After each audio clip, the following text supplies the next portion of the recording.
লৈ মন্ত্ৰী পীযুষ হাজৰিকাৰ সংবাদমেল পেপাৰ লিক হোৱা পৰীক্ষা বাতিল কৰাৰ উঠিছিল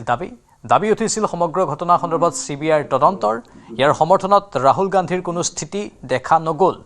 দিল্লীত হোৱা প্ৰতিবাদত জপিয়াই পৰিছিল ৰাহুল গান্ধী কেন্দ্ৰই নিট পৰীক্ষাৰ সংশোধনৰ বাবে বিল আনিছিল কিন্তু ৰাহুল গান্ধীয়ে অংশগ্ৰহণ নকৰিলে বিতৰ্কত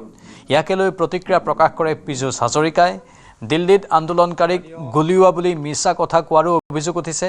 আন্দোলনকাৰীক গুলিওৱা বুলি কোৱা কথাক ভিত্তিহীন আখ্যা দিছে মন্ত্ৰীজনে কংগ্ৰেছ জনতা পাৰ্টি আন্দোলনটো গোটেইবিলাক কংগ্ৰেছী আছিল গোটেইবিলাক আম আদমি পাৰ্টি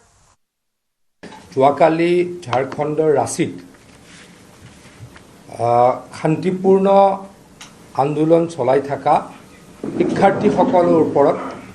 ঝাৰখণ্ড চৰকাৰৰ যি ব্যাপক অত্যাচাৰ নিৰ্মম অত্যাচাৰ আৰু ছাত্ৰ ছাত্ৰীসকলক মাৰপিট এই ঘটনাক আমি তীব্ৰ ভাষাৰে গৰিহণা দিছোঁ সাংবাদিক বন্ধুসকল ঝাৰখণ্ড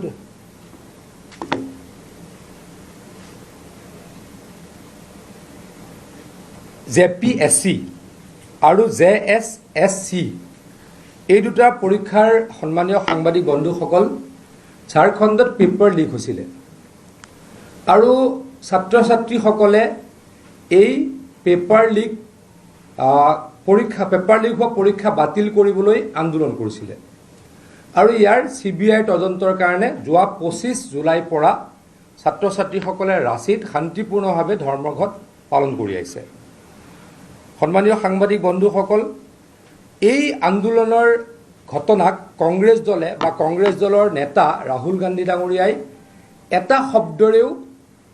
সমৰ্থন কৰা দেখা নগ'ল ৰাহুল গান্ধীৰ এই দুষ্ট কৌশল ৰাহুল গান্ধীৰ এই অপপ্ৰচাৰ ইয়াক আমি তীব্ৰ ভাষাৰে গৰিহণা দিছোঁ